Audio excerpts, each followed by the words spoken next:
μας θέλει άραγε ο Πιλάτος? Μου φαίνεται πως το μαντεύω. Δεν έχει σκοπό βέβαια να τιμήσει τη Μινώα. Θα μας αναθέσει καμιά βρωμοδουλειά. Δεν θέλει φαίνεται να ανακατεύει τη λεγιώνα του στις κακοτοπιές. Αν ήμουν στη θέση σου, Παύλε, δεν θα πίνα άλλο. Κι εγώ αν ήμουν στη θέση σου θα πίνα όσο μπορούσα περισσότερο από αυτό το κρασί. Θαρώ πως θα σταυρώσεις έναν άνθρωπο σήμερα. Όχι, όχι. Άλλωστε εγώ δεν ξέρω πώς γίνεται αυτή η δουλειά. Βέβαια.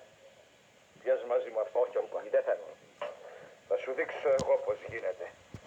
Αν δεν το πιείς, τόσο το χειρότερο για σένα.